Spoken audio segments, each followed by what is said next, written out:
The energy around our facility has shifted because we finally have a leadership team that values true grit over flashy headlines. We have watched this franchise struggle through countless drafts, but the 2026 class feels like a genuine turning point for our beloved Commanders. However, there is still one missing piece that could turn this offense into a real powerhouse right now.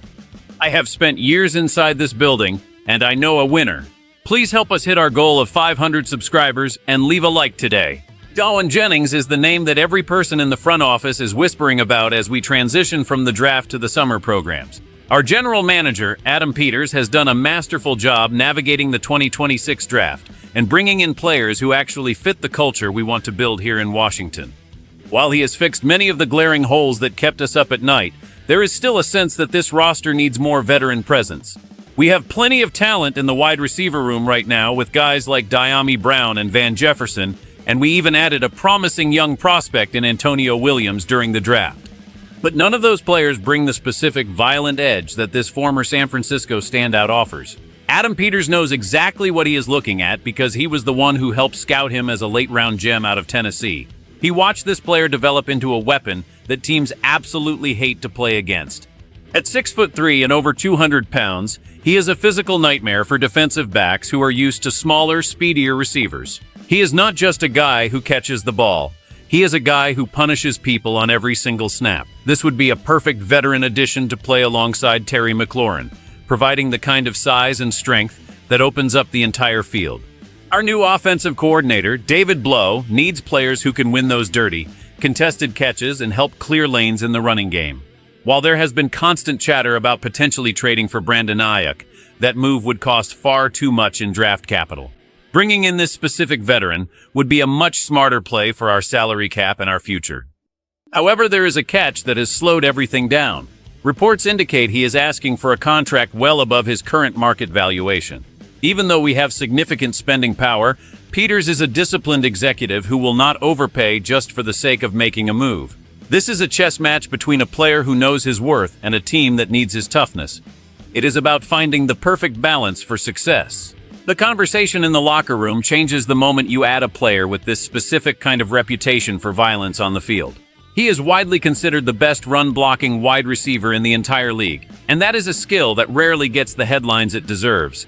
In an offense like the one we are building under this new coaching staff, having a perimeter player who can physically dominate a cornerback in the run game is like having an extra offensive lineman.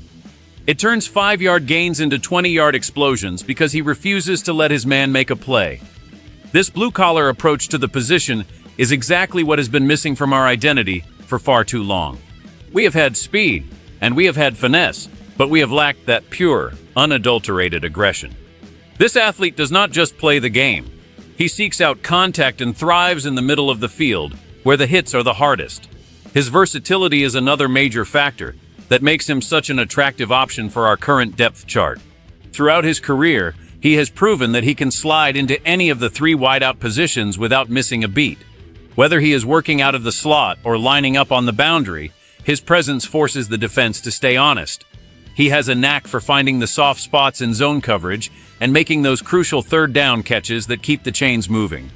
When you look at the history of successful teams in this division, they always have that one guy who isn't afraid to do the dirty work. This is the kind of move that signals to the rest of the league that Washington is no longer a soft destination. It tells our young quarterback that he has a security blanket who will fight for every inch of grass. The impact of his physical presence would be felt immediately in the trenches and in the huddle. He brings a championship pedigree and a certain level of swagger that can be infectious for a young roster still learning how to win close games in the fourth quarter. We need more players who understand that every single moment on the field is a battle for dominance. Winning in the NFL often comes down to who can be the most physical team for 60 minutes, and that is why this move is so vital. If we decide to pass on this opportunity, we are essentially saying we are okay with being just another average offense. But if we bring him in, we are giving ourselves a much better chance to win more games right away. Think about how many times we have seen a drive stall because a receiver couldn't hold a block or dropped a tough ball in traffic. Those mistakes disappear when you have a veteran who prides himself on doing the hard things correctly. This is about making life easier for everyone else on the field. When the defense has to worry about a physical presence like this, it takes the pressure off Terry, and allows our younger players to develop without being forced into roles they aren't ready for yet. It simplifies the game for the entire coaching staff. We want to be a team that runs the ball effectively, and you simply cannot do that in the modern league without receivers who are willing to get their hands dirty. This isn't about fancy stats or touchdown celebrations. It is about the grit required to win on a cold Sunday in December. The consequence of not making this move could be another season where we struggle to find an identity on offense. We have seen this story before where we have pieces that don't quite fit together. Adding this type of toughness provides the glue that holds everything in place. It protects our investments in the draft and gives our fans something to really cheer for. We want to see a team that reflects the hardworking spirit of our community. This player represents that spirit perfectly. He is the kind of guy who becomes a fan favorite not because he is flashy, but because he never gives up on a play. Making this signing would show the league that we are serious about competing at the highest level and that we are done making excuses for poor performance on the field. The only way forward is to embrace the challenge of building the toughest roster possible for every single game of the year. There are two very distinct paths this situation could take over the next few weeks, and both carry significant weight for our season. In the best-case scenario, the player realizes that his current asking price is keeping him away from a perfect fit, and he decides to sign a fair deal. If that happens, we get a motivated, physical weapon who immediately upgrades our run game and gives us a massive target in the red zone. The offense would suddenly have a balanced look that is difficult for any defensive coordinator to scheme against. We would see a jump in our efficiency and a much more aggressive style of play that leads to more points and more wins. The fans would be ecstatic to see a player with that much heart wearing the burgundy and gold. But we have to consider the alternative, which is the worst-case scenario.